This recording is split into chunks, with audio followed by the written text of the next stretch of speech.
Nabi Musa menangis, ya Robbi ini apa-apaan? Orang sing ja'a ba'di kemudian melangkahi makom saya ini apa-apaan? Jadi Nabi Muhammad kan apapun hebatnya kan junior. Kok melangkahi makom saya ini apa-apaan? Enggak fair. Sampai Nabi Muhammad itu tanya gini sama Jibril, reaksi Allah gimana ketika melihat Musa seperti itu? Jawab malaikat Jibril lucu. Ya roh khiddatahu, Allah sapal gayane Musa. Biar. Jadi lucu. Ya dibiarin aja sama Allah. Tapi yang jenenge Nabi Musa itu kekasihnya Allah, tetap berkah bagi kita. Betul. Ketika setelah Mi'raj diwajibkan sholat 50, gentena Nabi Musa kelihatan nabinya. Sebenarnya Nabi Musa itu sebetulnya loh, gak nguntungkan kita sebetulnya. Tapi yang nguntungkan, sebenarnya ndak niat nguntungkan kita, tapi nguntungkan. Nabi Ibrahim kan di langit ke-6, keren lah. Konti jong ketemu Allah ngeten-ngeten kan sholat seket. Karena Nabi Ibrahim terkenal Nabi baik, ndak bantah. Bareng Nabi Musa. Kenapa diceluk pangeran? Kula akan salat ping 50. Inna ummataka la tutiku dalik. Wah, gak kuat umatmu. Serai-rai gak umatmu ora ngarah kuat 50 rakaat. Tapi sebenarnya Nabi Musa itu niatnya bukan membela kita. Fa inna ummati la umatku sing gagah-gagah ra iso meneh umat. Berarti sebetulnya ya itu masih pakai gengsinya gitu. Wes ngono-ngono lah sementing kita untung. Sebetulnya dia itu gak terima. Wong umat saya aja yang lebih kuat. Gak kuat apalagi umatmu. Dan terus sebutin irji ila rabbika fas'alhu takhfif. Itu berarti Allah dengan madzahirul jamal. Sudahlah, datang ke Allah minta keringanan. Allah itu baik. Minta, ambek Allah itu ringanan mau 5 tok. Jadi cek 45. Balik Nabi Musa, piro 45, cek ra kuat umat. Wong umatku ora kuat. Jadi sebenarnya dia bilang umatku ora kuat. Lho cara Nabi Muhammad model wong Malang, yo beda umatku mbek umatmu. Ribet kan? Beda. Lho Nabi Muhammad kan enggak seperti itu kan? Enggak punya akhlak Malang kan? Akhlak. Maksudnya akhlaknya mujur itu loh, enggak akhlak yang baik gitu loh. Ya, akhlak yang mujur dah bukan yang Malang gitu.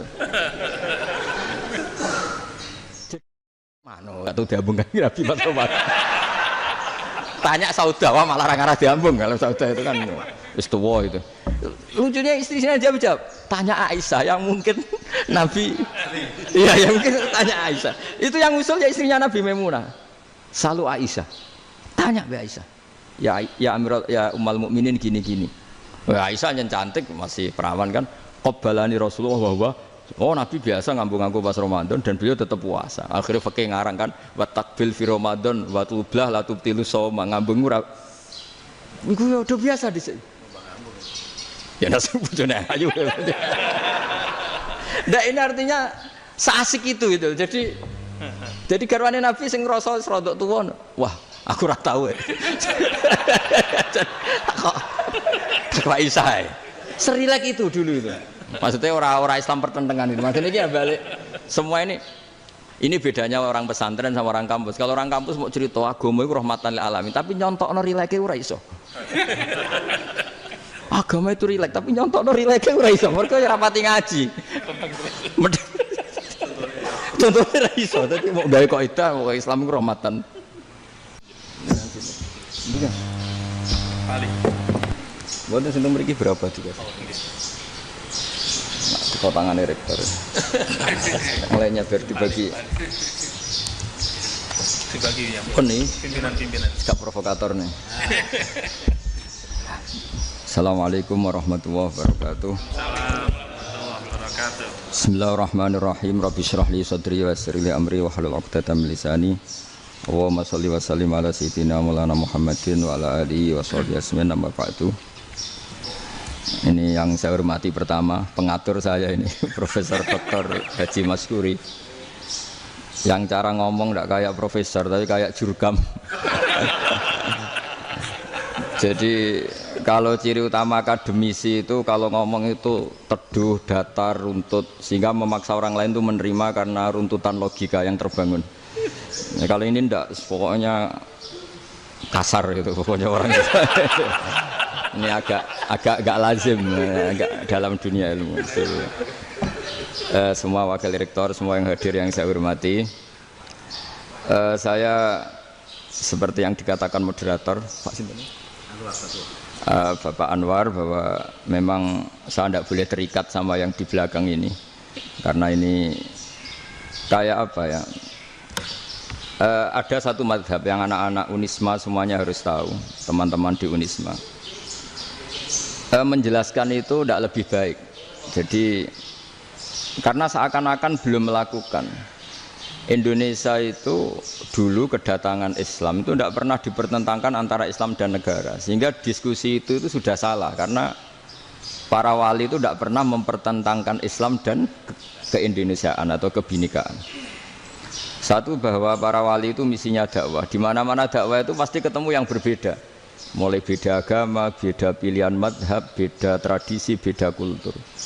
Jadi itu tidak perlu dipertentangkan, tapi malah itu jadi lahan dakwah. Sehingga kita ini kalau diminta diskusi hubungan negara dan agama malah bingung, memangnya kenapa. Itu seperti dulu zaman P4, saya punya kawan di Jogja, teman saya nulis tafsir Profesor Zaini, itu pernah zaman Pak Erto disuruh sosialisasi P4 di Papua. Apa hubungan Pancasila dan UUD 45? Itu orang Papua jawab, hubungannya baik-baik saja Pak. Jadi yang unik itu ketika disuruh baca Pancasila, 1 Pancasila, 2 ketuhanan yang Maha Esa. Nah, akhirnya 6 kan? Kenapa Pancasila jadi 6? Yang unik itu ketika ditanya, ini saya melihat langsung di TV 7 itu, Indonesiaku ini. Ada anak-anak kecil ditanya, bendera ini milik siapa? Bendera merah putih itu. Jawabannya apa? Milik sekolahan Pak aja. Karena memang milik sekolah. Itu yang tanya itu kaget. Milik sekolahan Pak. Nah, tentang tema ini mohon dibaca ini langsung start ya, langsung serius karena tadi sudah kayak jurkam tadi, ini yang langsung khas ilmuwan. Ini sebagai penghormatan saya pada Unisma, ini khas keilmuan. Imam Zuhri adalah gurunya Imam Malik. Ya, saya ulang lagi ya, Imam Zuhri adalah gurunya Imam Malik. Halaman 29. Ini langsung start saya baca halaman 29. Dan ini terutama yang para punggawa-punggawa ini. Saya baca ya. Ini teks tidak ada yang saya rubah, memang persis seperti ini. Bismillahirrahmanirrahim. Yaqulu Zuhri, ini gurunya Imam Malik. Fama futiha fil islami fathun qablahu kana a'zama minhu. Innama kanal qitalu haitsul taqon nasu. Falam makanatil hudnatu wa wadu'atil harbu wa amanan nasu ba'duhum ba'da wal taqaw fatafawadu fil hadits wal munaza'ah. Falam yaklim ahadun bil islami yaqilu syai'an illa dakhala fihi. Walaqad dakhalataini kasanaten mithlu man kana fil islam qabla dzalika wa aktsar. Terus ini ngomongnya harus santai, nggak boleh provokatif. Begini, kita tahu dalam perdamaian Hudaybiyah itu poin-poinnya itu semuanya merugikan Islam. Di antaranya adalah jika yang Islam masuk kafir harus dibiarkan, karena berarti masuk ke habitat asli. Karena Nabi sebelum jadi Nabi, komunitas pokok itu kafir, sehingga kalau Islam masuk kafir kembali ke habitat. Tapi kalau Islam masuk kafir, kafir masuk Islam itu harus dikembalikan karena dianggap bid'ah. Maka kalau kamu dituduh bid'ah itu tenang saja dulu, Nabi itu ya dituduh ji'ta bidinin muhdas, kamu datang dengan agama yang baru. Cuma agak diteruskan wa kullu muhdatsatin bid'ah wa kullu bid'atin dalalah. Jadi orang-orang kafir dulu kalau ngomentari Nabi ya ji'ta bidinin muhdas, kamu datang dengan agama yang apa? Baru. Nabi nurut. Semua perjanjian yang merugikan Islam itu Nabi nurut. Tapi Nabi hanya minta satu hal, jangan ada perang 10 tahun. Dan orang boleh seminar, boleh diskusi tentang Islam. Ya ini dengerin betul ini. Jadi saya tidak akan provokatif, ini pakai logika. Nanti bisa dipakai disertasi doktor. Tapi saya minta orang boleh diskusi, boleh seminar tentang Islam. Akhirnya saat itu juga ada orang yang masuk Islam di depan tulisan itu belum kering istilahnya. Datang ke situ namanya Abu Jandal bin Suhail bin Amr. Itu datang ke Nabi, ya Rasulullah saya ini mau masuk Islam. Kata orang-orang kafir, ini pertama Muhammad, kamu komitmen enggak sama perjanjian? Kalau kamu komitmen harus kamu kembalikan. Nabi bilang, ya Abu Jandal kamu kembali ke mereka, ke habitat mereka, yaitu menjadi kafir, di komunitas kafir maksudnya. Akhirnya nangis.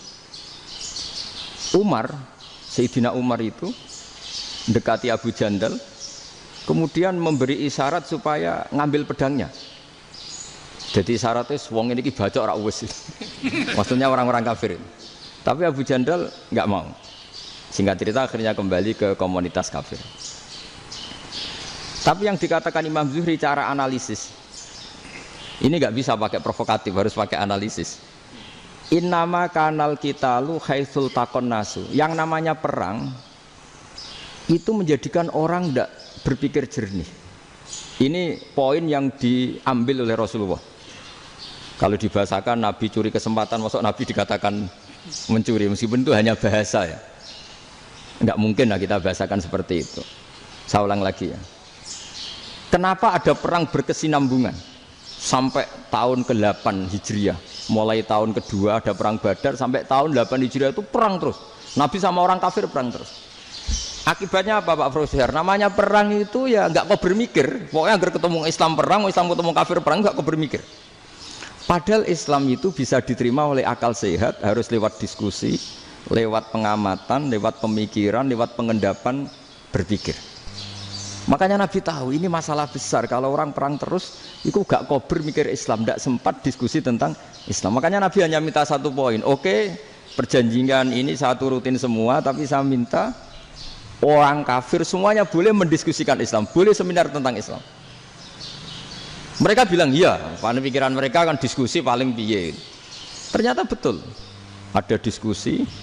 Terus temanya gini, kira-kira bener di Muhammad Abu Jahal. Terus Tuhan Muhammad sama Tuhan Abu Jahal itu keren mana?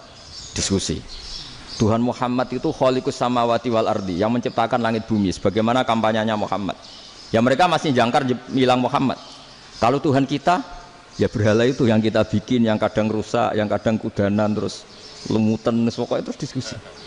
Kita kok bener pengirannya Muhammad. Terus Muhammad Abu Jahal. Mulai dhisik Muhammad itu ora tau bodoh nih. Mulai dulu Muhammad itu gak pernah bohong. Abu Jahal, waduh, wis bodoh nih ngongkonan. Wis ribet kan? Dan semua diskusi itu mengarah ke kebenaran Islam. Akhirnya ngomong kafir sing tokoh-tokoh cara Jawa yo. Wah, semane jebule masalah ini kan. Artinya gini, kalau kita ingin Indonesia damai, sebenarnya yang untung itu Islam. Karena Tuhan yang menciptakan langit dan bumi tentu gak akan diperbandingkan atau akan dikalahkan oleh Tuhan yang lahirnya saja sudah di bumi. Misalnya kita menjual Tuhan Allah, siapa itu yang menciptakan langit bumi, yang ada sebelum langit bumi? Bandingkan dengan Tuhan yang lahirnya di bumi, ada tanggal lahirnya, ada aktenya, itu kan sudah ribet kan? Begitu juga kalau memperbandingkan tokoh. Muhammad itu siapa? Tokoh yang bisa menyatukan pan Arabik, tokoh yang begini-begini, yang sayang istri, sayang keluarga. Dibandingkan dengan tokoh Abu Jahal, Abu Lahab yang corong jauh penggaweannya yang ngerugikan orang lain. Akhirnya orang itu mulai tertarik sama Islam. Makanya kata Az-Zuhri pakai bahasa dulu, falam yaklim ahadun bil Islam. Tapi kalau sekarang yang populer itu bahasa yatakallam. Sebenarnya yang benar itu bahasa kalimah yaklimu kalaman, karena masdarnya itu kalam, berarti sulasi nopo mujarrad. Tapi di fi'ilnya itu mujarradnya enggak kelaku. Jadi di fi'ilnya takallama ya takallamu, tapi untuk masdarnya yang kelaku kalaman. Jadi ini agak unik, agak enggak lazim. Mestinya kan takallama ya takallamu takalluman, tapi di masdarnya kalam populer, tapi di fi'ilnya tidak populer. Saya teruskan ya. Ini penting sekali.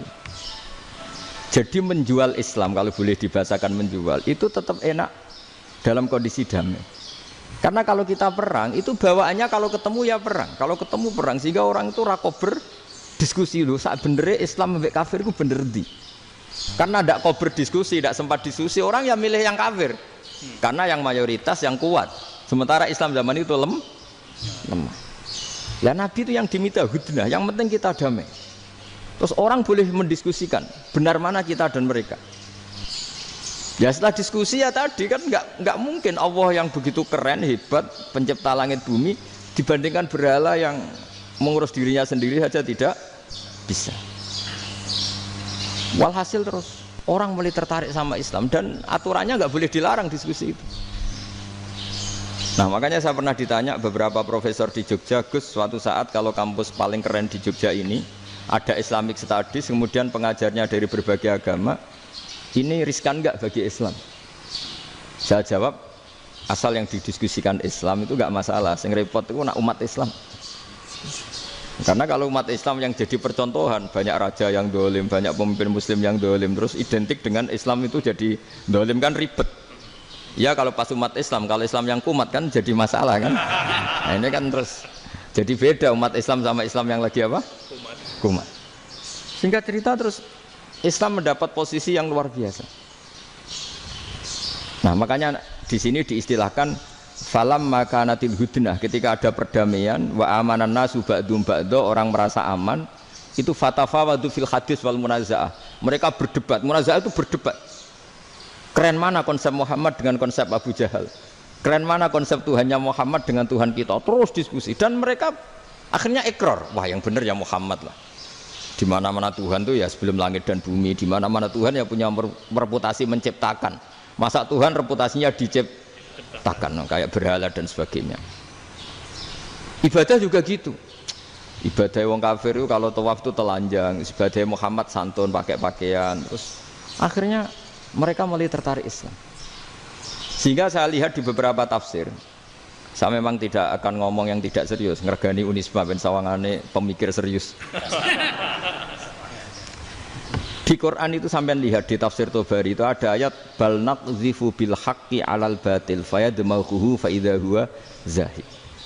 Qadzafa itu kalau di kamus tak lihat itu takallama bila dalilin. Qadzafa itu ya pokoknya sekenanya. Artinya gini, kebenaran Islam atau kebenaran hak itu kamu taruh sekenanya saja itu tetap menang. Apalagi kamu taruh secara teratur, kamu taruh sekenanya saja itu tetap menang. Sehingga di sini banyak sahabat yang hidup di Cina. Sekarang juga banyak orang alim yang milih hidup di Amerika, banyak orang alim yang milih hidup di Inggris. Dan mereka pede, percaya diri karena kebenaran itu kamu letakkan di mana saja itu tetap akan menang, akan menemukan momentum kemenangannya. Misalnya gini, contoh paling gampang. Dulu para peneliti, saya ulang lagi, dulu para peneliti itu ya datang kemana-mana, termasuk Ibnu Battuta, termasuk Ibnu Khaldun, ya semua peneliti itu suka neliti. Setelah diteliti, Quran itu satu-satunya kitab suci yang membicarakan sains, misalnya tentang falak, tentang astronomi, tentang asal-usul kejadian manusia, kejadian makhluk. Juga bicara tentang geografi, geologis, semuanya. Sementara kitab lain hanya cerita tentang mawaid wal hikam wal ibar. Jadi diteliti kayak apa, pada akhirnya hak ini yang menang. Bal naqdhifu bil haqqi 'alal batil fayadmaghu fa idza huwa zahid.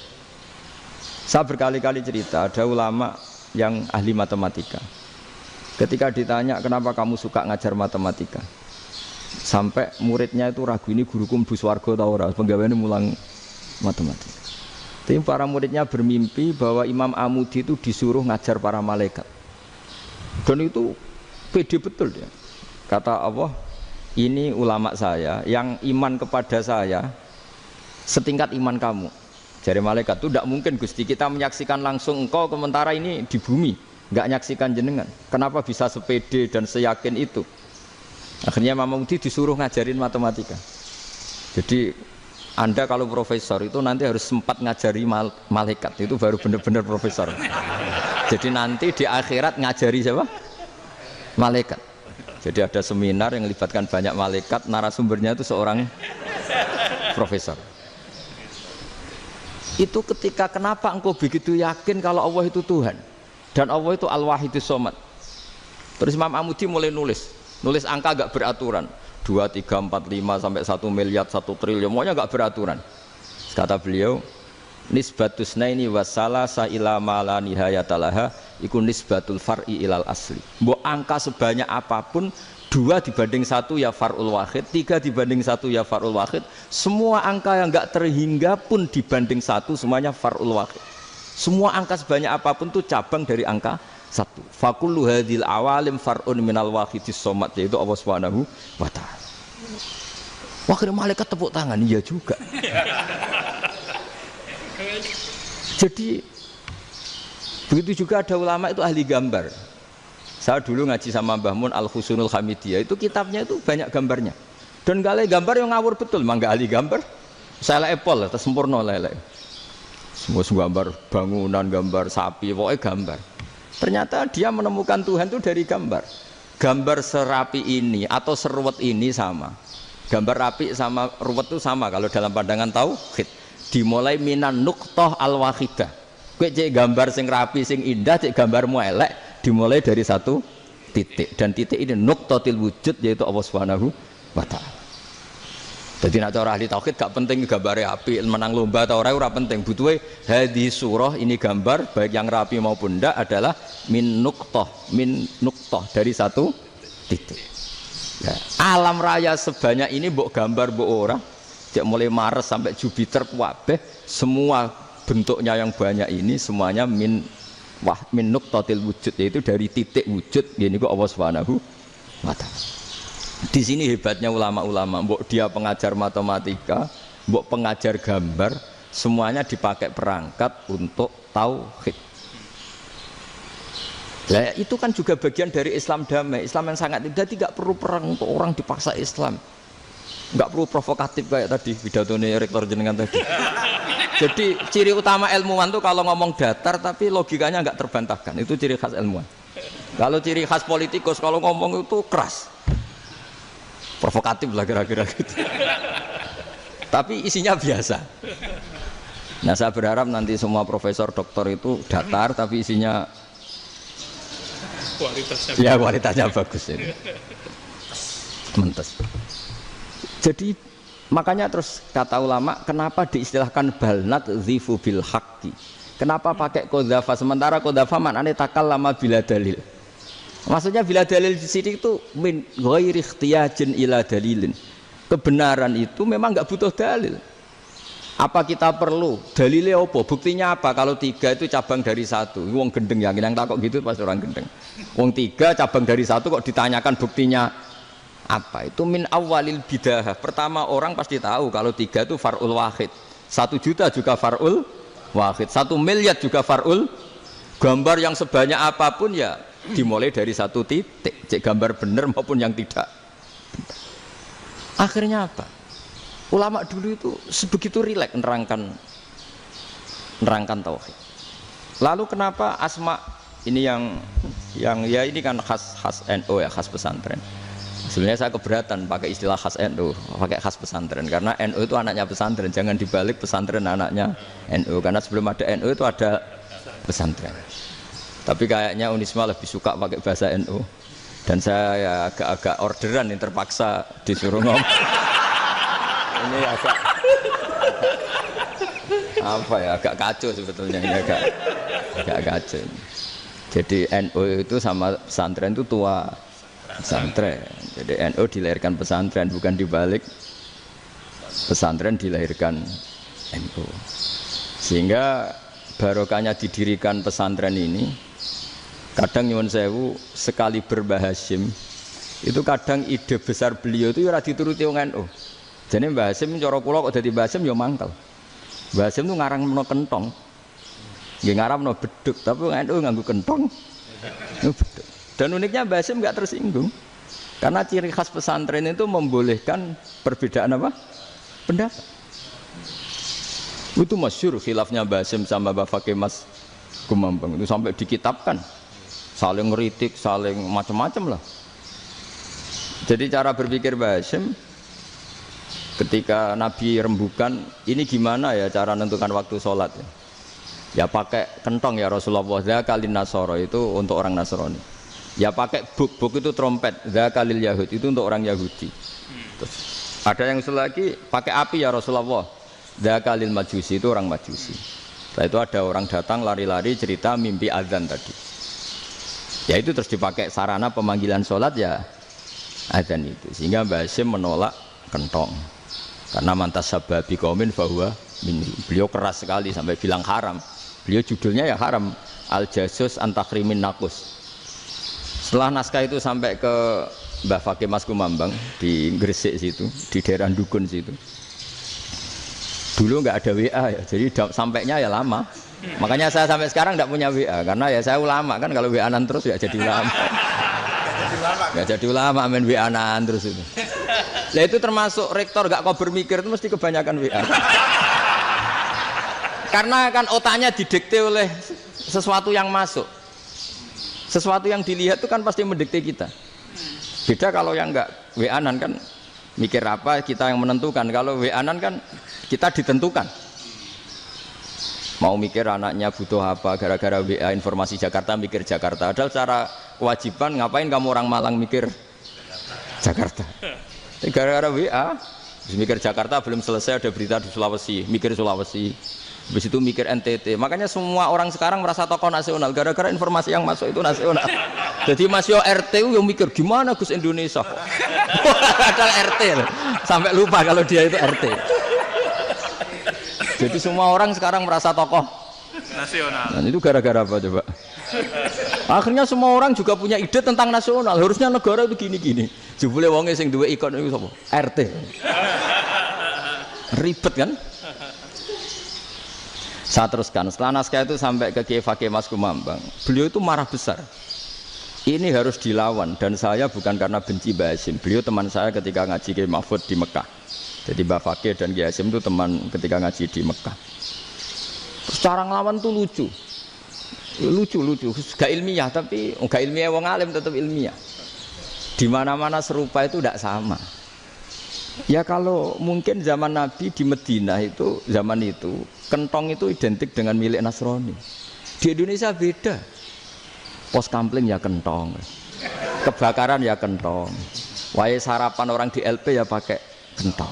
Jadi tidak ada jaminan kalau kentongan itu identik dengan Nasrani. Lalu haramnya di mana? Yang di mana-mana tasabuh itu identik. Ini tidak identik. Mulai masalah kan? Mulai masalah. Jadi beliau gaya judul Hazruus. Hazruus itu kepala bergeleng-geleng. Sekarangan kok ngene jadi sekarangan kok provokatif gitu gitu. Nah. Dan itu Mbah Hasyim ya hormat Mbah Fakih hormat Mbah Hasyim. Saya sendiri secara pribadi itu lebih suka pendapat Mbah Hasyim sebetulnya. Karena bagi saya sholat itu sakral, ya sudahlah kalau sakral ya dipanggil dengan sesuatu yang sakral yaitu kalimat thayyibah adzan. Tapi saya tidak akan bilang kalau kentongan itu haram. Karena kalau haram alasannya mirip orang Nasrani. Sementara pos kampling ya pakai kentong, ada banjir ya kentong, ada kebakaran ya kentong. Jadi tidak identik untuk misa atau untuk sholat ala Nasrani. Tapi itu dulu ya rileks saja, dua beliau itu ya saling menghormati, padahal saling kritik. Dan dulu ulama yang beda madhab itu ya saling menghormati. Imam Syafi'i itu kalau sholat di kawasan Masjid Abi Hanifah ya tidak kunut. Ketika ditanya kenapa kamu tidak kunut, sementara engkau berpendapat kunut itu sunat. Ikroman di hadal madhab, saya sangat menghormati madhab. Imam Ahmad bin Hanbal itu berpendapat kalau orang pakai bekam, pakai iftisot atau hijamah itu batal sholatnya. Sementara Imam Syafi'i mengatakan tidak batal apa sholatnya atau wudunya tidak batal. Tapi Imam Ahmad itu ditanya, apa kamu makmum Syafi'i? Bagaimana mungkin saya tidak makmum sama wali kutub seperti Imam Syafi'i? Padahal menurut keyakinan Imam Ahmad ini sholatnya batal. Ini habis ikhtijam udah wudu. Tapi tetap saja beliau karena perbedaan pendapat di furu' itu lazim. Ya orang boleh berdebat lah. Ketika Unisma datangkan saya, itu saking senengnya kiai, apa saking sombongnya sampai ngatur kiai, kan nggak pernah bisa diperdebatkan. Itu kan orang boleh debat kan? Itu saking angkuhnya apa saking senengnya kan nggak jelas kan? Kan dan orang boleh setuju pendapat saya, yaitu ngatur kiai itu haram. Setuju juga Pak Rektor, ekspresi mahabbah itu ya macam-macam. Dulu sahabat ya gitu. Sahabat itu ada yang nggak kenal wajahnya Nabi sama sekali sampai akhir hayatnya. Ketika ditanya, "Loh, kamu itu sahabat kok nggak tahu wajahnya Nabi?" "Saya tidak pernah berani memandang Nabi karena ijlalan lahu. Terlalu menghormati saya sehingga tidak berani memandang wajahnya." Ada sahabat yang penggaweannya dulu wajah Nabi sampai bisa nyifati alfiu faminunil hajib, sampai bisa nyifati detail karena dulu wajah Nabi itu ibadah. Ada seorang wali ditanya, "Kalau kamu di surga ingin nggak melihat Allah?" "Enggak." Loh, tapi semua orang ingin melihat Allah. "Unazzihu dzalikal jamal an nadhari misli." Ben gak elek-elek Allah tak delok terima aku. Wong ra jelas. Berarti kok delok pangeran. Banyak. Jadi justru tapi karena saking takzimnya. Enggak lah, mosok sak aku kok. Makanya saya berkali-kali cerita, menurut kesepakatan ulama, soft awal itu paling baik. Tapi banyak juga wali yang kalau sholat itu di belakang. Koyok paling bener yang kok ngarep gitu. Lu bayangkan misalnya kamu semangat di soft awal di Masjid Haram, jebule sholatnya salah. Itu dari malaikat, gayane kok ngarep, jebule ra roh. Itu kan di sini-sini wong. Jebule bodoh gitu. Gayane kok ngarep jebule.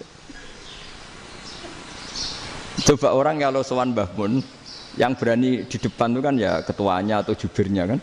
Yang merasa ndak pati pinter-pinter kan mesti di pojokan. Artinya sudut pandang seperti itu ya sah saja, apa? Sah saja. Makanya banyak sahabat yang jarang sowan Nabi, alasannya takut ganggu Nabi. Banyak yang sering sowan Nabi, alasannya seneng Nabi. Yang sowan ya seneng Nabi, yang enggak sowan alasannya seneng. Loh, Nabi itu tokoh, punya keluarga, punya anak. Kalau saya sering sowan berarti sering ganggu. Yang sering sowan dia alasan ini khazanah kita harus istifadah. Jadi zaman dulu dia biasa dua sahabat, yang satu milih mahabbah itu milih sering sowan, yang satu juga mahabbah milih tidak sering. Karena pertanyaannya bisa dibalik kan, sering sowan apa sering ganggu coba. Nabi Abedar, "Assalamualaikum." Nabi nimang cucunya, "Assalamualaikum." Ayo bener yang sowan apa bener yang enggak kalau seperti itu. Akhirnya terus diatur sedemikian rupa oleh Quran. Walau annahum sabaru hatta takhruja ilaihim lakana khairal lahum. Jadi sahabat kalau mau sowan Nabi ya nunggu di Sufah. Kalau Nabi keluar berarti milik publik. Sekali masuk ke dalam tidak ada berapa yang berani sowan. La tadkhulu buyutan Nabi illa ayyudzana lakum. Kalau soal sampai masuk dalam harus nunggu dipanggil. Karena sekali Nabi masuk dalam itu milik privat keluarga, milik istrinya, milik cucunya, milik keluarganya. Dan Nabi sekali keluar ke ruang itu berarti milik publik. Itu terus jalan tengah. Karena kalau langsung masuk, bayangkan saya itu sering menyaksikan. Mbah Mun habis ngaji 2,5 jam ngaji Jalalain. Baru masuk, "Assalamualaikum."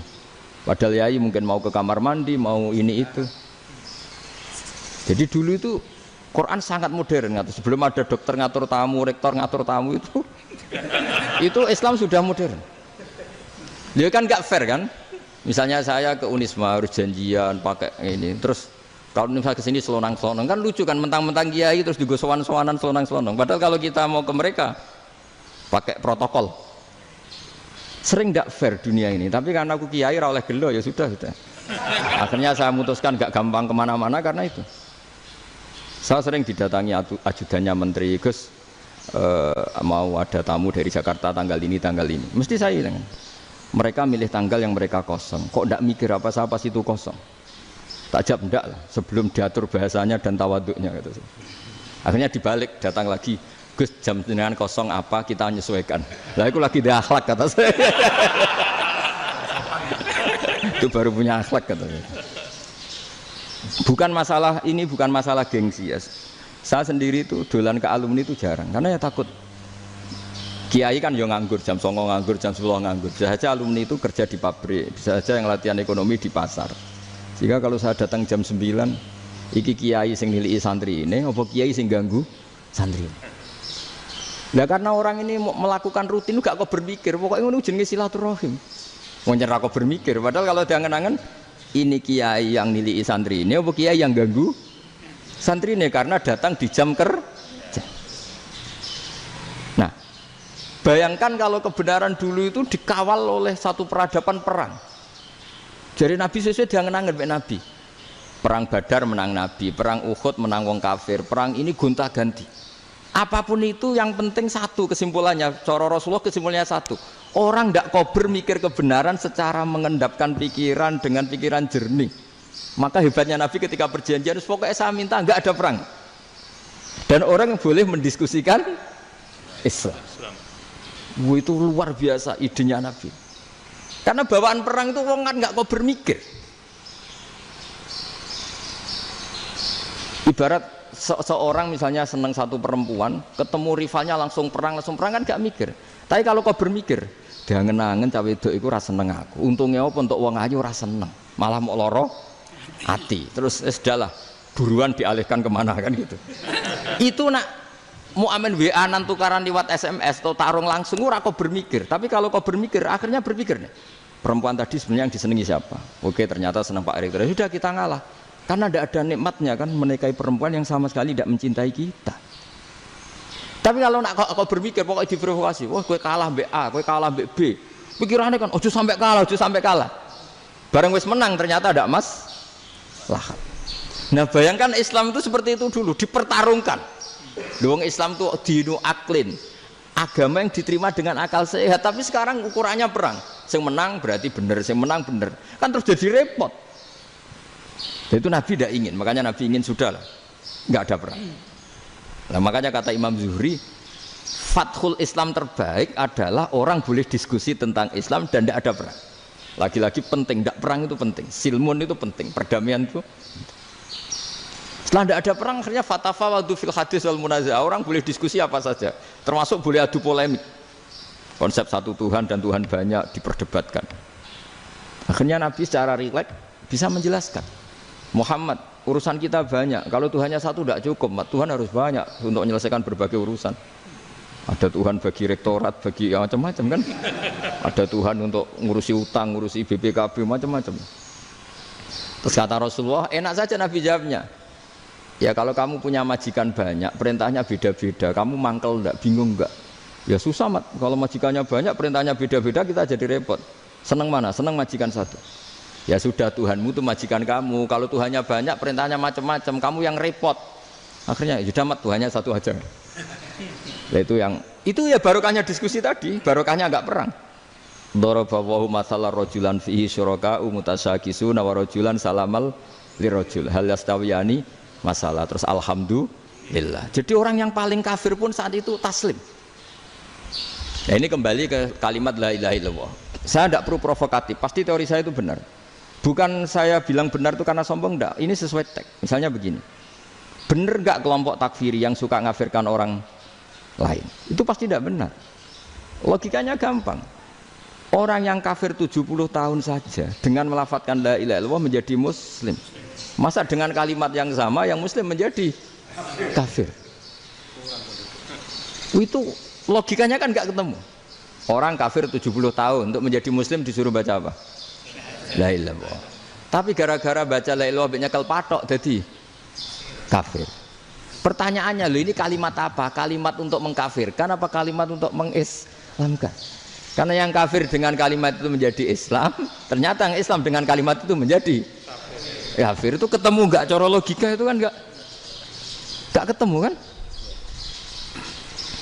Makanya cara pikirannya Abul Hasan Asyadzili, dan saya setuju pikiran itu.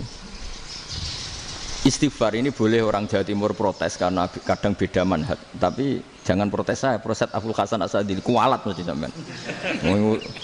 Ketua Torekoh napa? Sadziliyah. Cara madzhab Sadzili, dan Anda boleh berbeda madzhab, mencari khasnya wong kampus sing wani beda. Beda kapasitas lah, pokoknya butuhnya beda. Dan ketok pinter, ketok kritis tuh.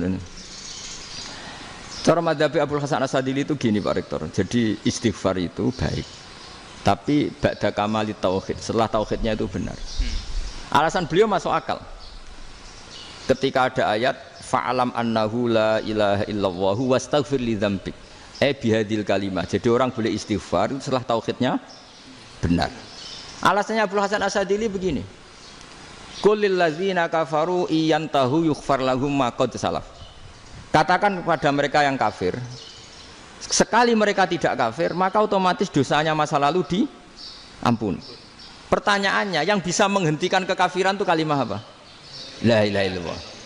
Dengan hanya melafadzkan la ilaha illallah Muhammadur Rasulullah, langsung yughfar lahum ma qad salaf, langsung dosanya diampuni. Berarti yang menjadi pengampun dosa lah, penyebab pengampunan itu apa? La ilaha illallah.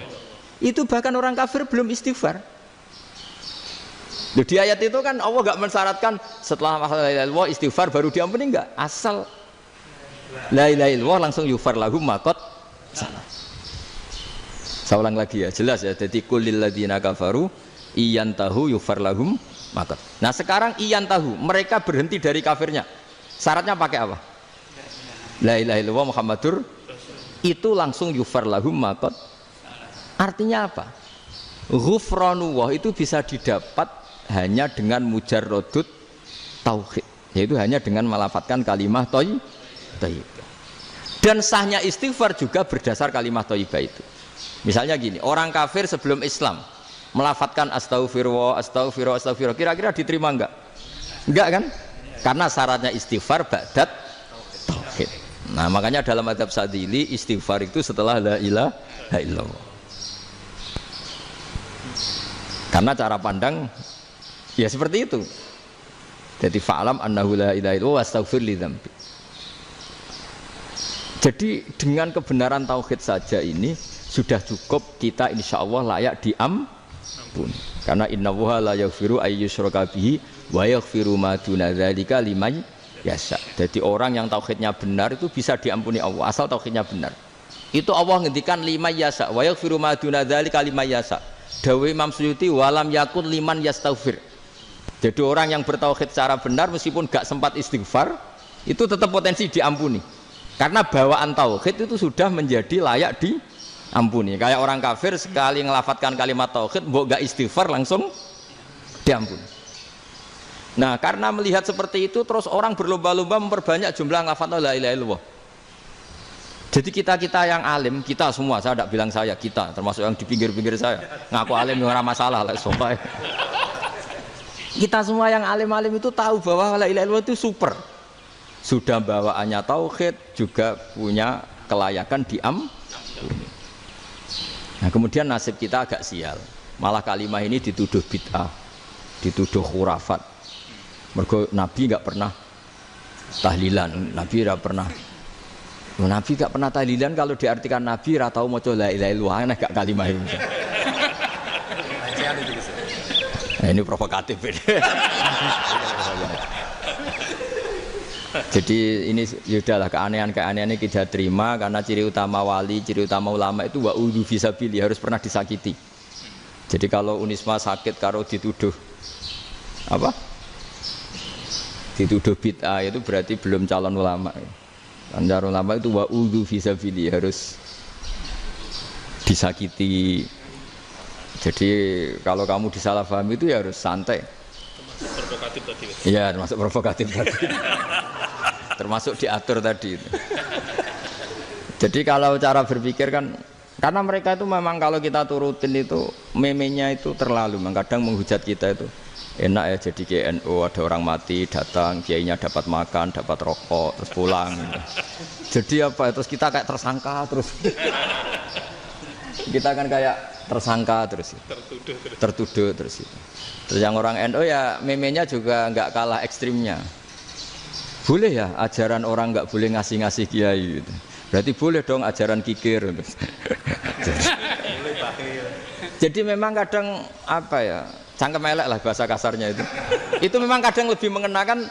Kalau kita datang ke acara mayat kan dapat makan, dapat minum. Kalau yang sohibul bed rokok ya dapat rokok. Kalau kiainya dapat wajib, kadang 20.000, kadang 50.000. Terus memenya itu kok setega itu ya, ada orang meninggal kok malah kita makan-makan. Seakan-akan kan kultur ini biadab kan gitu. Tapi yang orang NU kebalikan bales. Oh ternyata nggak boleh ya mayat disodakoi. Ternyata nggak boleh ya orang dermawan. Berarti Islam membolehkan medit ya gitu. Model ini kan. Tak angen-angen itu luwih mandi timbang takbir ya kan. Karena ini kan memicu emosi kan. Memicu apa? Emosi. Nah tapi saya kalau disuruh bela mana itu tidak ada yang saya bela. Ya seorang sudahlah, kalau mau nganggur saja sudah itu juga. Ya tapi itu memang apa ya? Itu khazanah Islam. Ada yang kritik, ada yang enggak. Ya itu memang khazanah. Ya biasa aja, kalau saya biasa aja. Karena dulu ulama itu sudut pandangnya itu ya seperti itu. Ada yang ulama suka ibadah itu sholat, ada yang milih tidur. Sampai Imam Ghazali bilang suatu saat ibadah terbaik di zaman akhir itu tidur kan. Sholat saja kalah sama tidur kan. Tapi itu loh ya, yang wajib tetap loh ya, terus kamu gak sholat wajib. Begini beliau mencontohkan itu. Ada orang sholat tahajud terus obsesinya itu ingin hajatnya terkabulkan. Sementara yang tidur obsesinya nikmati rahmatnya Allah, boleh tidur, bisa tidur. Kata Imam Ghazali, timbang kita tahajud terus nuntut pangeran aduk turu katanya. Mergo engko di akibat terus setan memberi bisikan, lho nyatanya kamu tahajud ya gak terkabul. Berarti cerita bahwa Nabi ngendikan kalau doa tahajud mustajab enggak. Daripada ngono ki aduk turu ora tau donga. Timbang ngabri-abri Islam ya, timbang ngelek-ngelekin apa? Islam. Jadi ulama itu mulai dulu itu sudah berpikir. Banyak orang menjadikan tahajud, sholat malam itu media untuk hajatnya. Dan kalau nggak kesampaian ini mutung. Nyalahkan kiainya ijazah ramandi. Macam. Daripada ngono ora usah apa? Tahajud turu wae. Dan jenis kayak ini tuh banyak. Makanya ulama kayak saya itu saenake dhewe itu ya jarak. Saya sering didolani muhibbin terus bilang Gus saya doakan gini-gini saya mau nyalon bupati atau saya gini. Saya bilang gak waduh orang donga nek ra mandi darane ulama dongane ra mandi. Nak mandi kamu jadi bupati tetap nganggep karena beli. Sopo sing ra roh bupati saiki gak beli. Ribet kan? Ketika mereka jadi ngunsurkan doa kamu apa karena kemarin beli? Yang beli maksudnya enggak beli enggak usah tersinggung. Jadi ribet ngadepin. Nggak artinya gini loh, boyo doa itu jangan dipakai begitu loh. Kalau minta nasihat tak nasihati jadi bupati yang baik, gubernur yang kalau minta doa itu resikonya.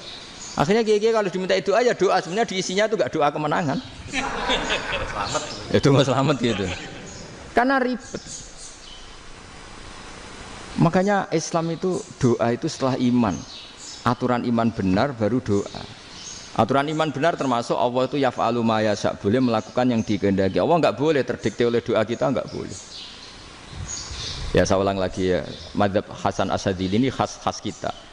Jadi la ilaha illallah itu didahulukan sebelum istighfar. Tapi kebalikannya mazhab Imam Sanusi itu dibalik. La ilaha illallah itu kalimat yang sakral. Karena yang sakral dibutuhkan muqaddimah, yaitu yang melafadzkan harus yang sudah bersih, yang sudah steril baru melafadzkan la ilaha illallah. Maka dalam mazhab Sanusiyah istighfar dulu baru la ilaha illallah. Nah, dalam mazhab Abul Hasan Asyadzili kebalikan, istighfar itu sah setelah sahnya tauhid. Kamu ikut mana tuh? Asyadzili apa Sanusiyah? Alhamdulillah sama-sama tidak paham ya sudah. Akhirnya sudah, ya nggak kemana-mana kan gitu. Jadi apa ya? Terus ini saya teruskan ini biar khas pesantren atau khas NU lah. Kalau bahasa Pak Rektor khas NU. Ini Ben sampean tahu beberapa perbedaan itu lazim. Halaman 24. Ya halaman 24 sama 25. Tak baca ini masih orisinil. An Sufyan bin Uyainah ini juga gurunya Imam Syafi'i. Kata Sufyan bin Uyainah, beliau cerita, kana Isa wa Yahya alaihi salam ya'tiyanil qaryah. Fayas'alu Isa an syirari ahliha. Wa yas'alu Yahya an khiyari ahliha. Jadi Nabi Isa dan Nabi Yahya itu satu generasi, sama-sama masih muda. Kalau di satu kampung yang Nabi Yahya tanya, ini keluarga terbaik siapa? Saya mau nginap di situ. Karena kumpul orang baik itu nyaman. Kalau Nabi Isa kebalikan, keluarga terburuk mana ya? Saya tak di situ. Nah terus akhirnya faqala lahu Yahya, lima tanzilu ala syirarin nas. Kenapa kalau kamu bermalam kok malah kumpul orang-orang yang nakal? Innama ana tabibun udawil mardo. Saya ini nabi barat dokter. Di mana-mana dokter yang ngumpuli yang sakit, ngobati yang sakit. Makanya di NU itu ya banyak kiai jazab mengumpuli yang nakal-nakal. Nak tepak yang ngentas yang nakal, nak ra tepak ya katut. Ini adu nyali lah sudah gitu. Tapi itu ada ilmunya, yaitu niru Nabi siapa? Isa. Kalau kamu dokter penelitian itu cari daerah yang banyak pandemi apa yang bersih? Yang banyak pandemi, karena yang namanya penelitian ya di situ kan. Kalau kamu dakwah ngentas kemiskinan, ke daerah miskin apa daerah kaya? Nah sama, kalau ngentas kefasikan ke daerah fasik apa daerah orang soleh? Fasik. Ya, tapi itu Nabi Isa. Nah kalau kamu tidak Nabi kan potensinya kan ngantut itu.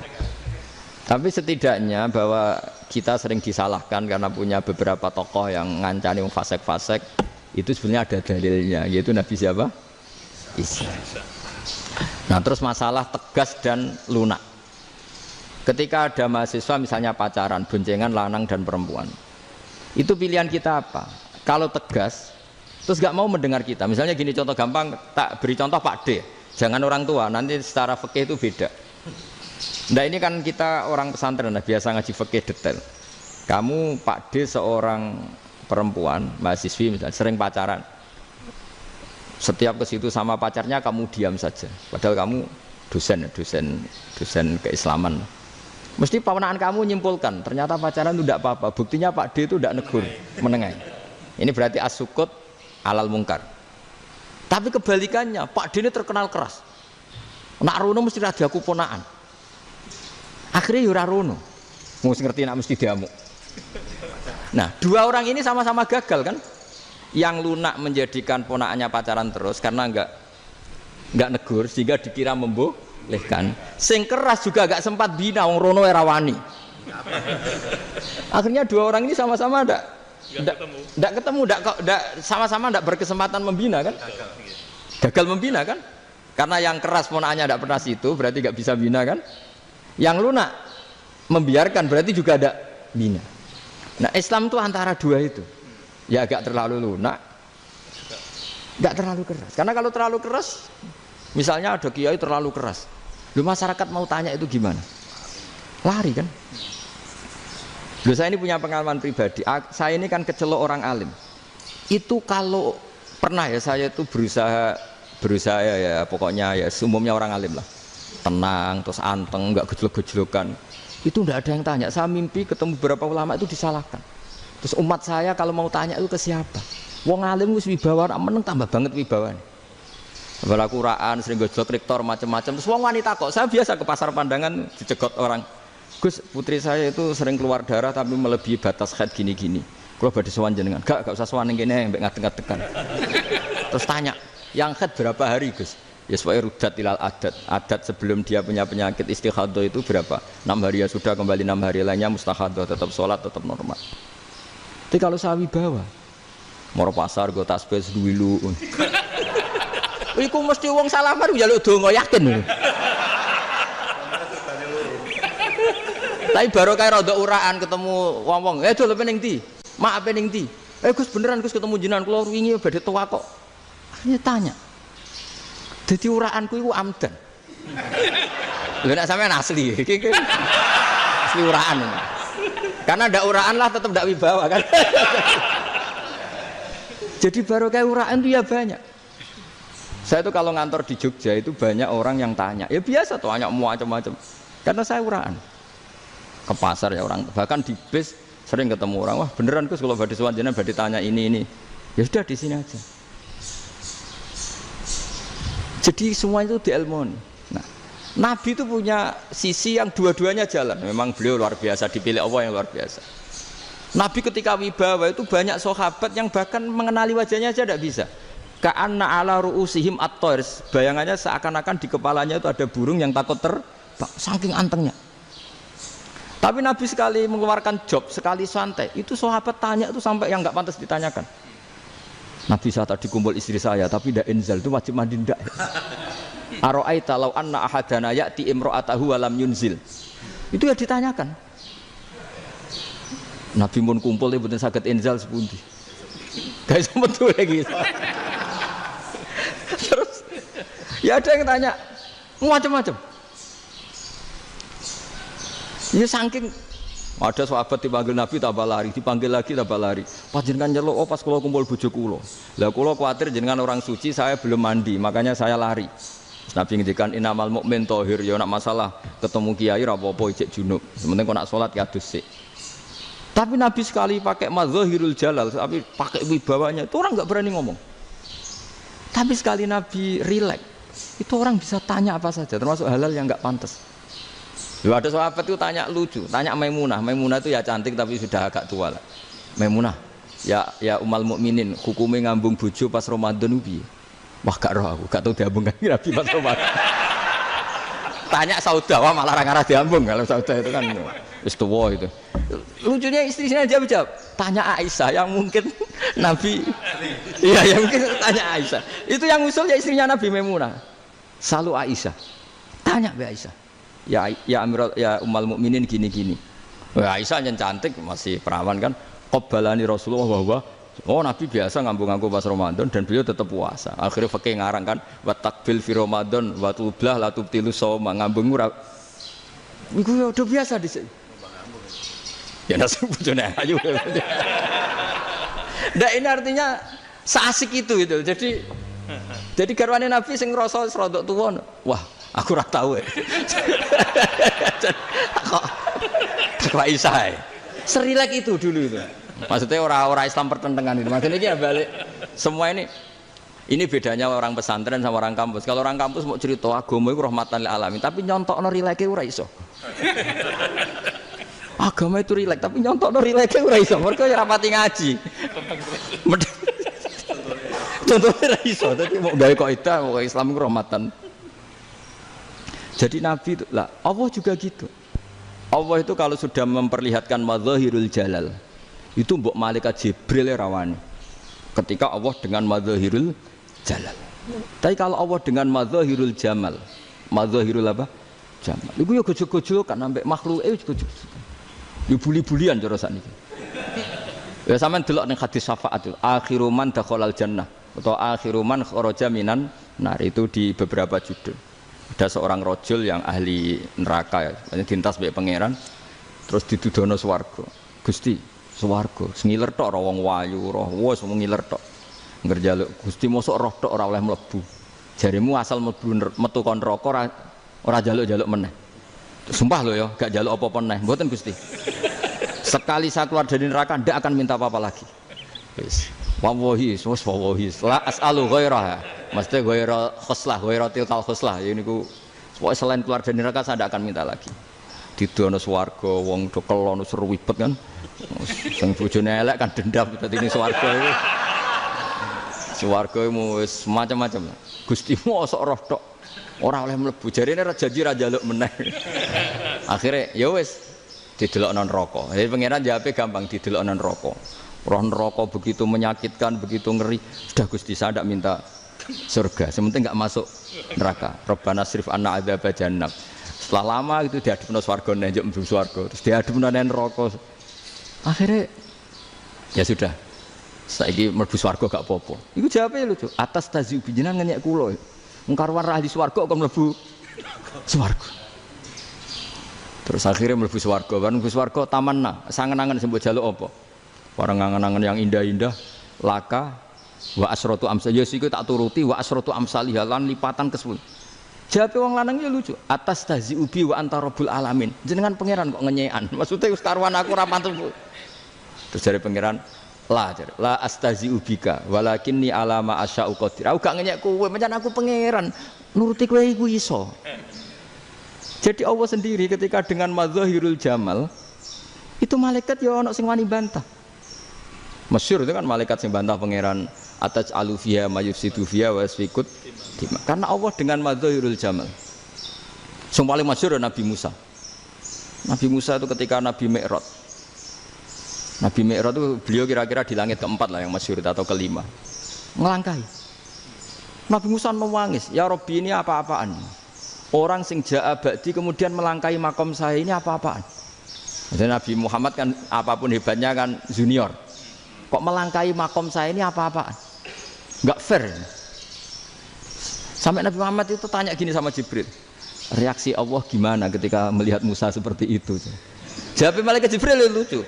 Ya roh khiddatahu. Allah sapal gayane Musa. Biar. Jadi lucu.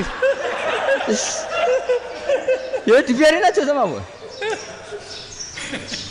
Tapi wong jenenge Nabi Musa itu kekasihnya Allah. Tetap berkah bagi kita. Betul. Ketika setelah Mi'raj diwajibkan sholat 50.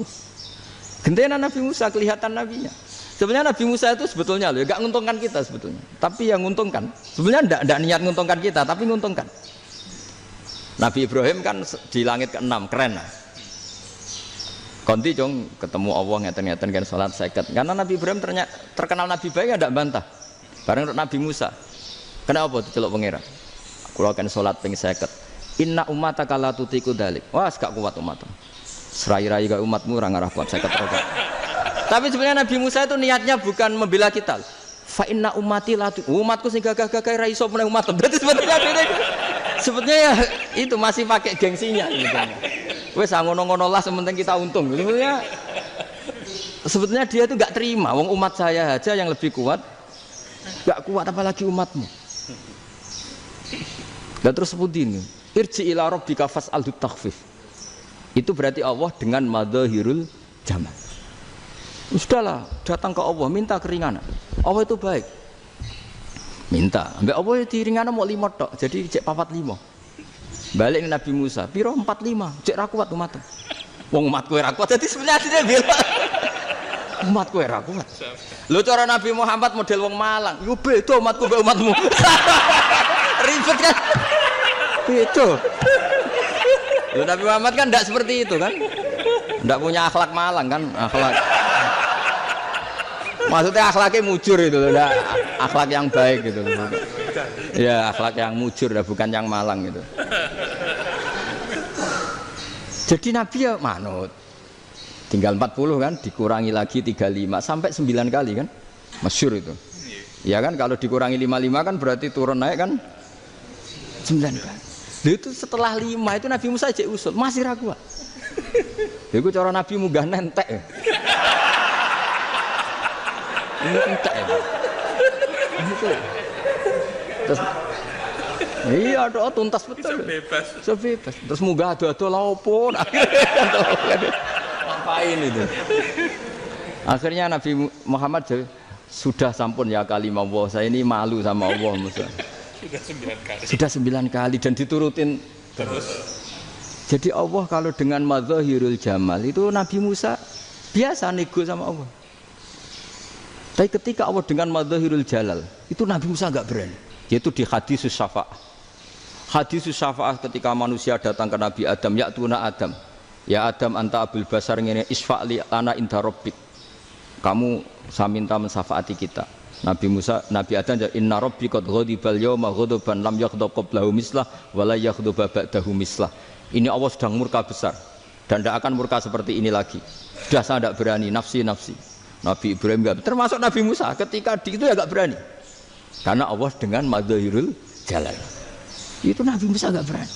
Sudah saya sendiri itu pernah salah. Yaitu saya membunuh seseorang yang enggak disuruh oleh Allah membunuh itu. Yang pas jotosi orang Kipti. Akhirnya datang ke Nabi Muhammad. Pas ke Nabi Muhammad, Allah dengan madzahirul jamal. Apa dengan madzahirul jamal sampai Kanjeng Nabi ngendikan analah saya akan memintakan syafaat kalian. Terus fa ahmadu rabbi bima hamida allamaniha rabbi.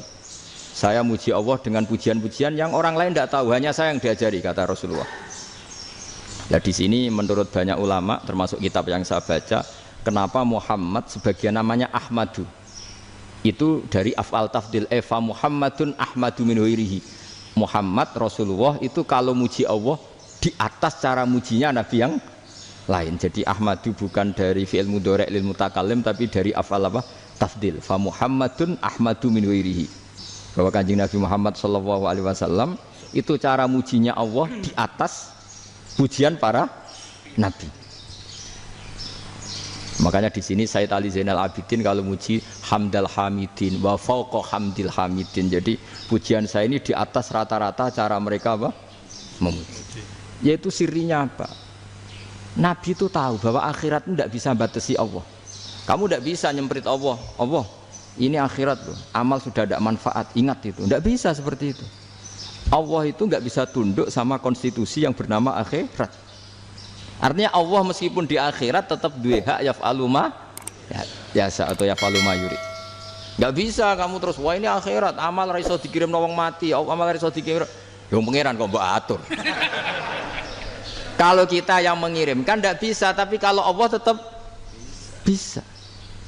Makanya ada kiai mengatakan kodok qadar ora iso dirubah, itu kamu. Makanya ada seorang kiai ditanya, kodok qadar ora iso dirubah sekali dicatat selesai. Jadi kiai tadi, tapi nak Allah iso. Dalile apa yang huwa ma yasha wa yusbit. Nak Allah ya iso, sing ra iso kan kita. Nah, Nabi itu tahu betul meskipun akhirat itu Allah masih bisa dinego saking baiknya. Akhirnya Nabi sujud, masyhur itu terus, ya Muhammad irfa' ra'sak wasal tutok wasatu safa. Semat sirahmu angkat. Kowe apa tak turuti. Semenjak itu Nabi minta apa? Syafa'. Artinya apa? Ketika Nabi lain berpikir bahwa akhirat ini membatasi amal karena sudah Nabi tahu betul kalau Allah tetap Allah. Yang enggak terbatas kekuasaannya, enggak terbatas rahmatnya juga saat di akhir.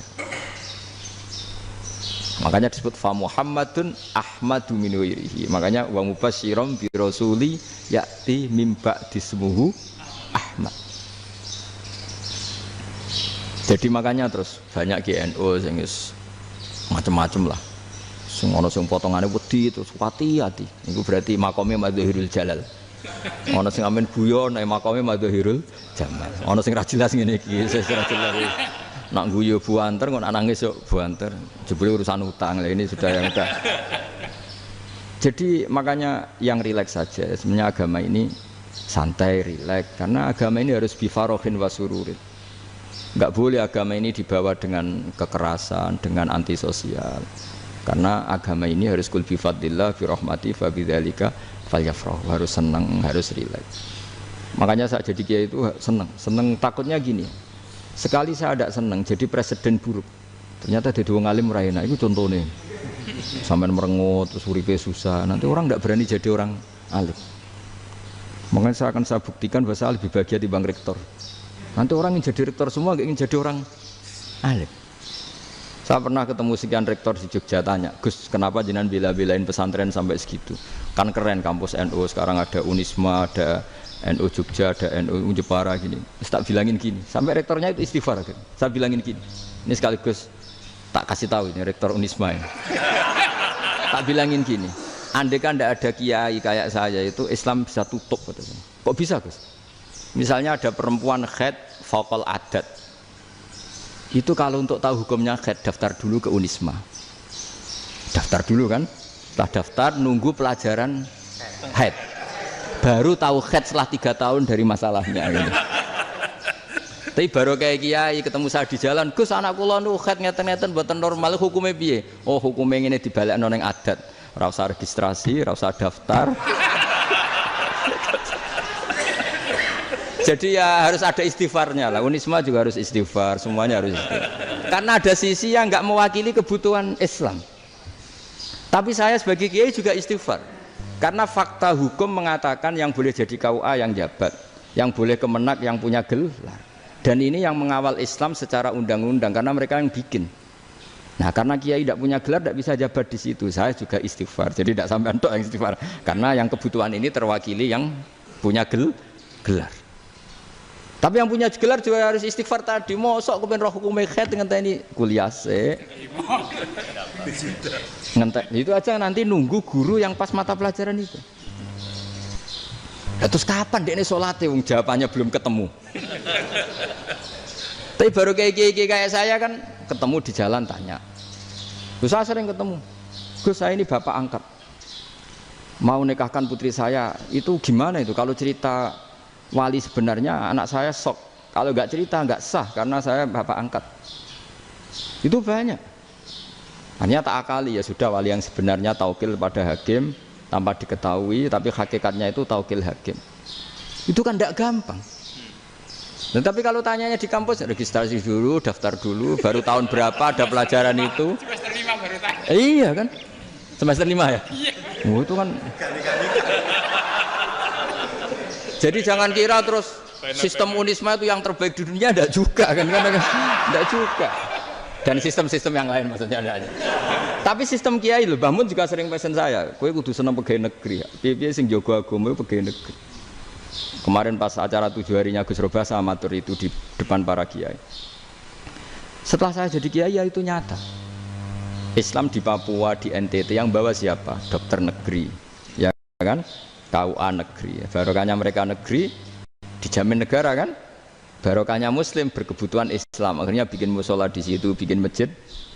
Bahkan di Korea Utara itu ada masjid bawaan duta besar.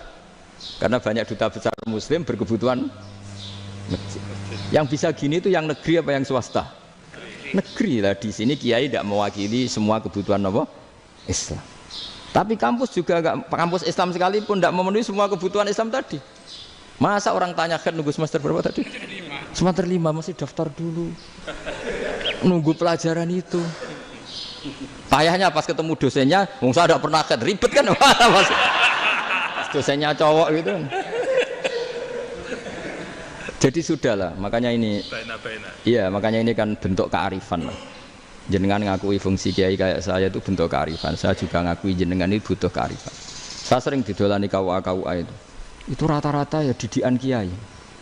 Kompilasi hukum Islam itu banyak ya, janda cantik. Contohnya harus cantik, kalau jelek nggak mungkin terjadi kan. Ada janda cantik kebetulan suka kawin tapi takut zina. Saya ulang lagi, suka kawin tapi takut. Itu seringnya gitu Pak Rektor. Jadi dia kawin bosen, bilang ke KUA, Pak saya sekarang mau nikah sama ini. Loh, tapi kamu mau punya suami. Ya tapi kan nggak tercatat Pak. Itu KUA-nya rata-rata itu nggak berani. Meskipun nggak tercatat, karena secara fikih meskipun nggak tercatat tetap dia seorang perempuan yang bersuami, maka nggak boleh nikah sama orang lain. Jadi coba kalau nyun sewu KUA hanya ngikuti hukum formal, yang penting di catatannya nggak punya suami, ya dinikahkan saja kan. Tapi mereka enggak, karena didikan kiai nggak berani. Artinya gini, kalau hanya pro hukum catatan sipil, maka ini dinikahkan bisa karena nggak tercatat. Tapi secara hukum santri nggak bisa dong menikahkan perempuan sing dzati zaujin yang punya suami. Nah, ini barokahnya kerjasama yang baik. Jadi di masyarakat itu tertanam didikan kiai, nggak boleh nikahkan perempuan yang bersuami. Tapi di KUA ngikuti hukum formal. Dan di Indonesia itu KUA itu rata-rata konsultasinya ya sama kiai. Sehingga ya nggak berani akhirnya, meskipun aku udah mlebu rokok mbak, gak iso. Dan itu banyak. Seorang lagi ya, makanya ini kan pesantren itu nggak boleh mati. Orang kiai-kiai kayak saya nggak jelas-jelas itu harus lebih jelas lagi. Karena ini yang on time, yang online, yang siapa saja bisa tanya. Saya itu SMS saya itu nggak punya HP WA. HP jadul itu SMS-nya tiap hari tak berapa. Orang yang tanya dari Kalimantan, dari Aceh. Gus di kampung saya ada masjid 2 itu yang Samana. Ada yang dari orang perkotaan, Gus di perumahan baru ada masjid, yang Jumatan baru orang 12, sah enggak?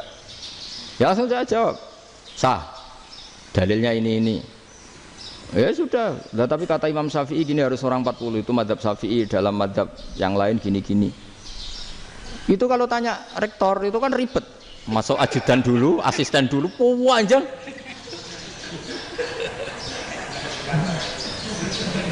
Wah itu kan ribet kan?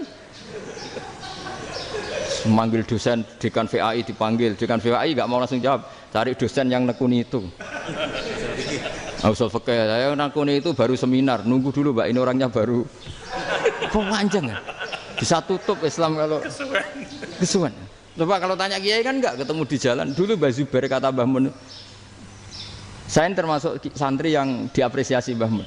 Dhisik Mbah Zubair yang ngono, anak nong takok pesuan gak oleh, gak takok ning kene. Jangan biasa ditanya orang ngadeg-adegan. Ya alhamdulillah ilmunya cukup, kalau gak cukup ya kok sik. Jadi sebetulnya orang sopan itu ya agak-agak ada yang ditutupi sebetulnya. Mboten prayogi teng dalan nginjang mawon matur. Ya sebetulnya ya sebenarnya memang ilmunya agak cukup gitu. Tapi itu sebenarnya secara fikih itu haram, menunda itu haram. Ya haram tuh, coba bayangkan ya, kalau tanyanya sekarang, Gus saya ini sudah keluar darah 1 bulan penuh, padahal normalnya hanya 6 hari. Saya nanti sholat enggak? Kalau nginjang mawon dugi kula, berarti kan hari ini belum ada keputusan.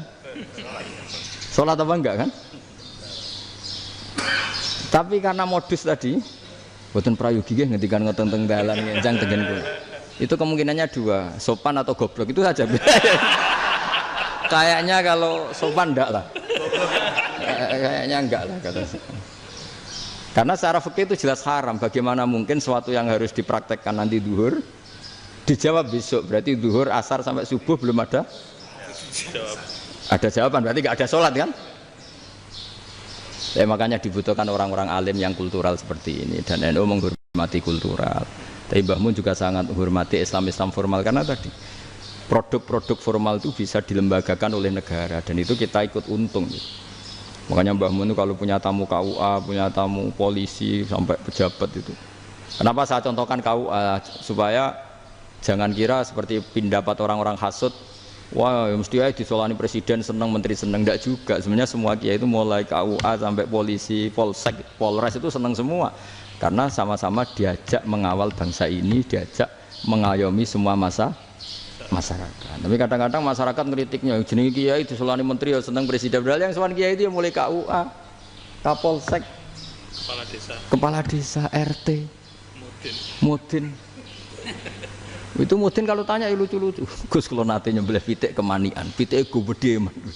Akhirnya wis ngerti nak kemanian langsung tak sebelah meneh terusane ku sak ta ora. Ribet. Ya tak jawab, lah pitike pas iku jek urip ta ora? Terus urip Gus, wis sah cara mazhab Malik kerja urip. Karena itu ada perdebatan antara mazhab Malik dan mazhab Syafi'i. Nah, cara Imam Syafi'i itu agak ketat. Hewan yang punya kehidupan sudah mutharibah, misalnya ayam jago, contohnya harus jago, karena kalau ayam kecil diikhlaskan haram.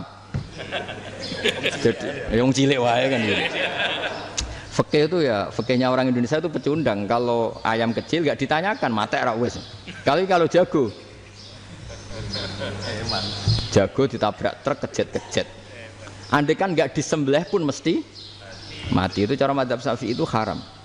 Karena penyembelihan ini tidak menjadi penyebab kematian, tapi memang karena kecelakaan tadi. Tapi cara mazhab Imam Malik enggak. Andai kan nggak disembelih, matinya kan 2 menit lagi atau 1 menit lagi. Andai kan nggak disembelih, berarti mati sekarang itu bawaan pisau apa bawaan kecelakaan? Ya sudah halal gitu cara-cara.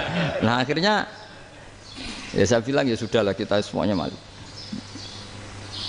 Jadi cara debat, cara Imam Syafi'i enggak, cara berpikir itu sudah tidak kehidupan yang normal. Yang dimana-mana penyembelihan itu mematikan yang hidup normal. Jadi agak ketat. Sehingga dalam contoh kemanian, kalau dalam bahasa Jawa nyembelih agak sempurna terus pesonya jatuh atau apa itu, kalau pakai mazhab Syafi'i agak kesulitan. Jadi kalau mazhab Malik asal diselesaikan secara fauron dan juga sebagian mazhab Syafi'i itu halal.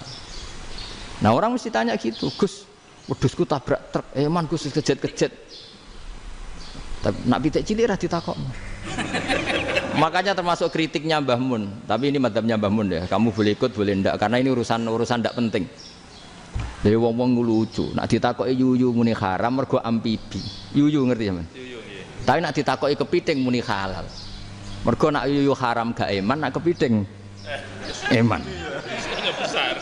Padahal alasannya coba, kenapa yuyu haram? Karena amfibi kan, bisa di air. Pertanyaannya, kepiting seperti itu ndak?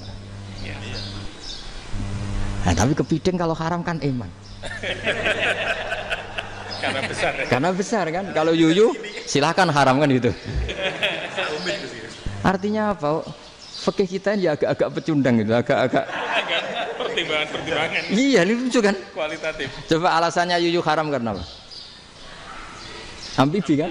Hidup 2 alam. Pertanyaannya kepiting seperti itu enggak? Iya.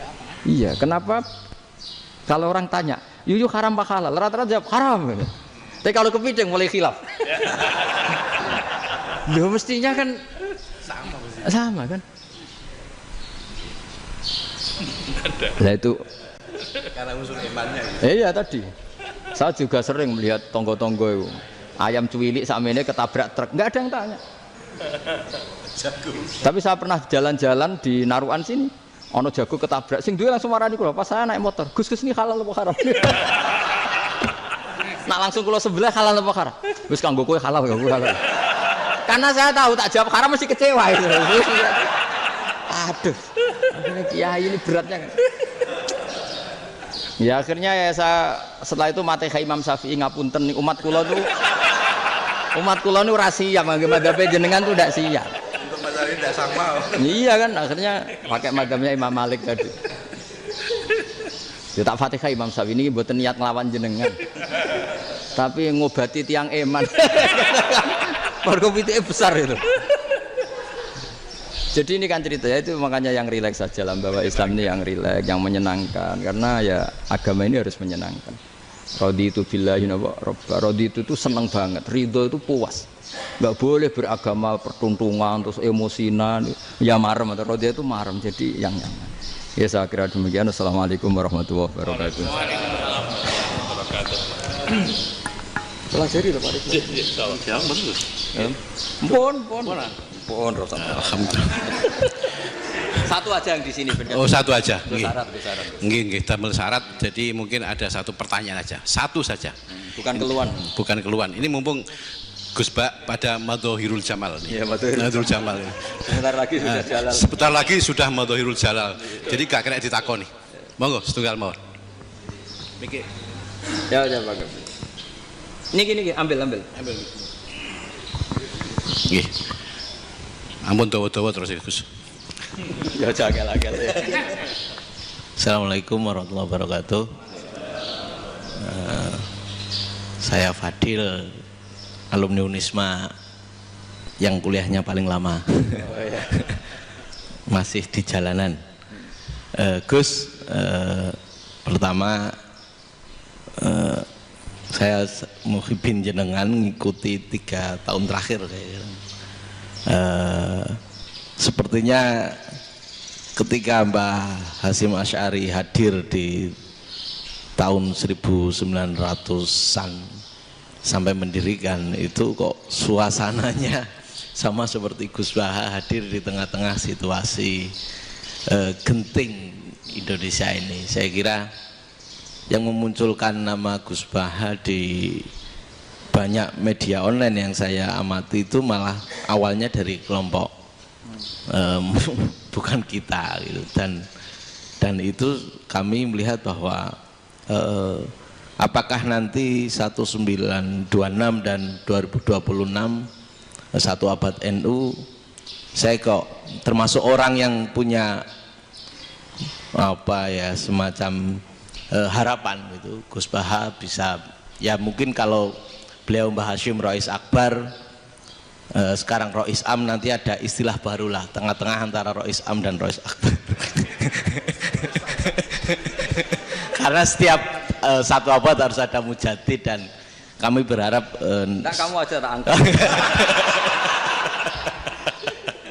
Itu yang pertama, artinya mohon maaf Gus. Yang kedua soal saya termasuk orang yang cukup iskal dengan peristiwa Nabi, kalau banyak disebutkan itu kisah Nabi Khidir yang dari 3 cerita itu hanya satu cerita yang saya masih agak bingung soal di situ anak kecil itu pakai kalimat, kalau di Al-Qur'an itu pakai qatala. Jadi pakai anak kecil itu dibunuh seperti itu. Jadi ada istilah yang apakah memang saat itu ada syariat yang membolehkan atau memang ada sesuatu yang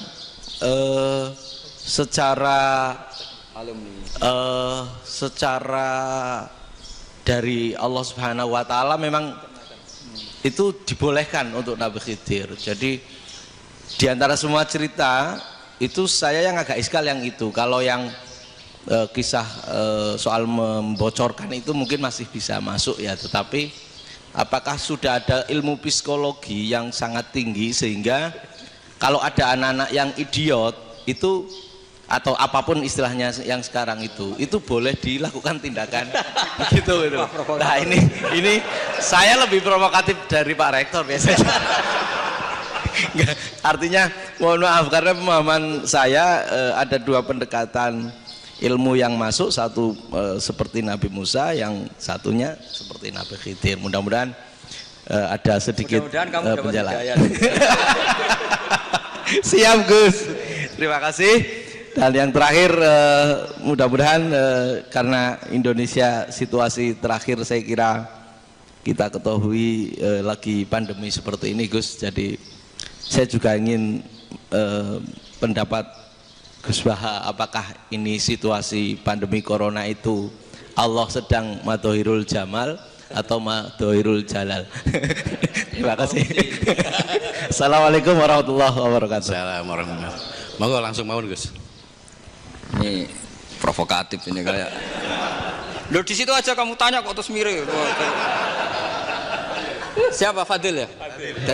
Dari peternakan ya? Peternakan. Tapi mau ngomong tafsir itu. mulai kacau peternakan ngomong tafsir ini mulai kan. Iki yai kula peternakan. Nggak, ini ada yang hafal Quran ngaco, paling nggak setengah hafal. Nggak yang dari Unisma.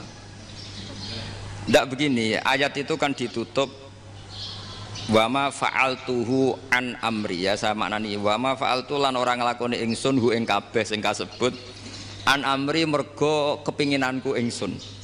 Jadi saya melakukan itu semua bukan karep saya sendiri. Jadi Khadir sendiri itu kamu untung tidak nekuni tafsir. Kalau nekuni tafsir yang kamu soal bukan Nabi Khidir, karena Nabi Khidir itu hanya satu orang. Yang kamu soal harusnya Israel.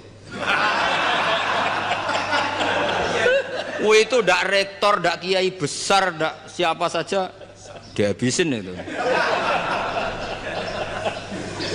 Kenapa Israel tidak kamu tegur? Gimana hukumnya qatlul mukmin? Kenapa Israel tidak kamu masukkan ayat wa may yaqtul mu'minam muta'ammidan fajazauhu jahannamu khalidan fiha. Ingat ya Israel. Iya kan? Nah, Israel melakukan pembunuhan itu, kadang yang dipateni nyuwun sewu ya orang soleh betul.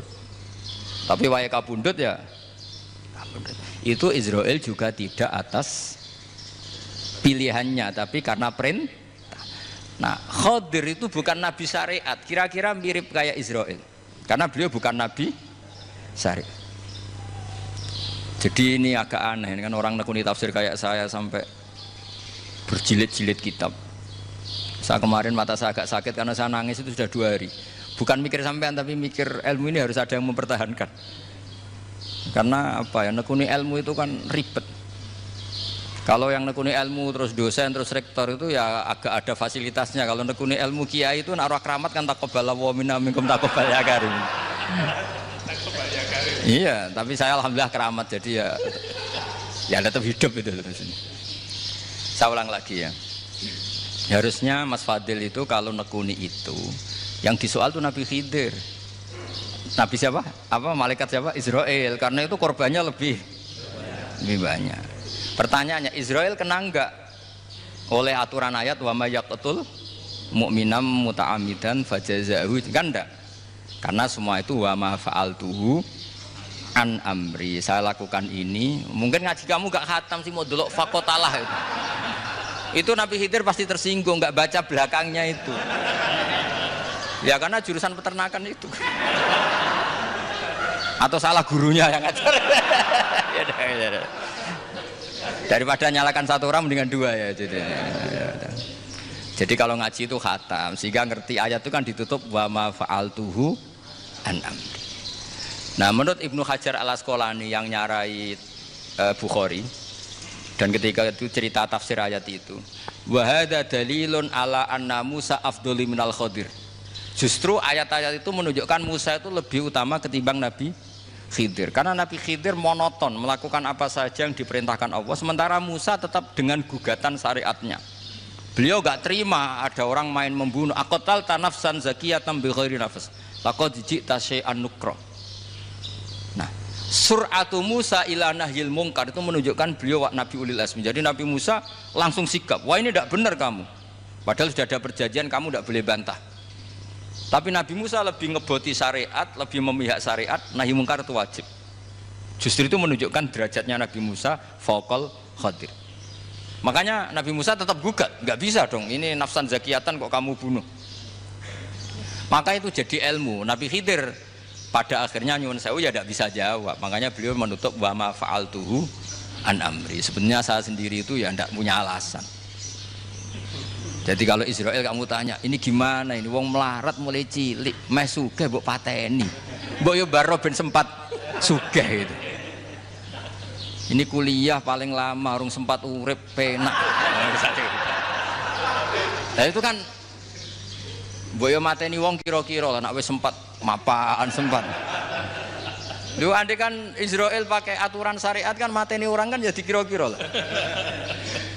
Jadi itu tidak ada hubungannya tadi dengan ilmu yang kamu katakan urusan psikologi, anak itu tetap semuanya haram dibunuh, nggak boleh. Ya jadi tetap, makanya ini pentingnya ngaji khatam itu tadi. Jadi pada akhirnya Nabi Khidir itu ada punya alasan, hanya ngendikan wa ma fa'altuhu an amri. pada akhirnya yang paling pokok yaitu semua ini saya lakukan saya sendiri itu tidak tahu karena perintah. Jadi untung kamu gak nyoal Nabi Israel. Kalau nyoal diinjem ribet kan. Ini orang tadi pas seminar Gus Bak ngeritik saya. Wah. Jadi itu pinter kamu. Yang kamu soal Nabi Khidir. Jadi enggak itu. Ya kalau nyoal Israel resiko tinggi itu, resiko tinggi. Tapi yang jelas gitu ya, makanya tradisi pesantren seperti ini harus terus karena yang punya tradisi khatam. Saya tuh kalau ngaji kitab udah khatam tuh tersiksa karena tadi kadang-kadang yang depan-depan tuh tidak jawabannya di belakang kan tadi wa ma fa'altuhu an'am. Dzalika ta'wilu ma lam tasti alaihi sabra. Jadi ya sudah kira-kira seperti itu. Wajar kamu tidak sabar, wajar kamu tidak itu memang saya sendiri sebenarnya juga paham itu. Jadi cara basa Jawa niku wajar saya kira paham. Wajar aku dhewe ku ya ora paham. Wong aku ya mau nglakoni gitu. Jadi sebetulnya sama-sama ada itu kan. Ini jenenge wa ma fa'altuhu an amri. Dah ya. Ya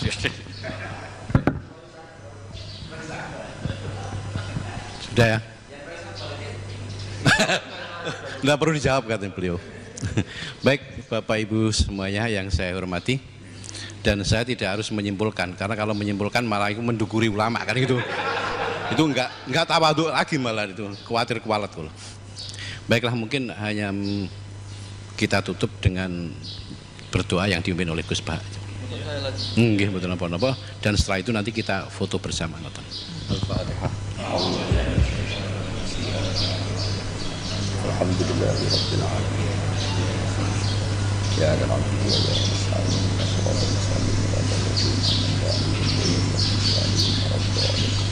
Nahmaduka ya Ghafur ya Syakur wa salli wa sallim ala sayyidina Muhammad wa ala alihi wasallam ajma'in. Wa ja'alna mutawaddina fika mutahabina fika mutabadilina fika mutanasirina. Waj'alna ya Allah mimma yaj'aluka samadana wa maqsudana. Fardo anna ya Allah lakal hamdu ya radita lakal hamdu fa'ta ridha lakal hamdu hatta tarda la nufsi tsanana alaika anta kama atita ala nafsi. Allahumma ya ilahana bi jail basir Muhammad sallallahu alaihi wasallam ij'alna ya wa min khiyari ummati ij'alna mimman yuqimu hadzal din wa mimman yahtumuhu wa yansuruhu. Waj'al ya Allah himmatana fi hadithar ila kalimatikal ulya bi anmika fatimina. Assalamah wal afiyah fid dunya wal akhirah. Rabbana atina fid dunya hasanah wa fil akhirati hasanah wa qina adzabannar.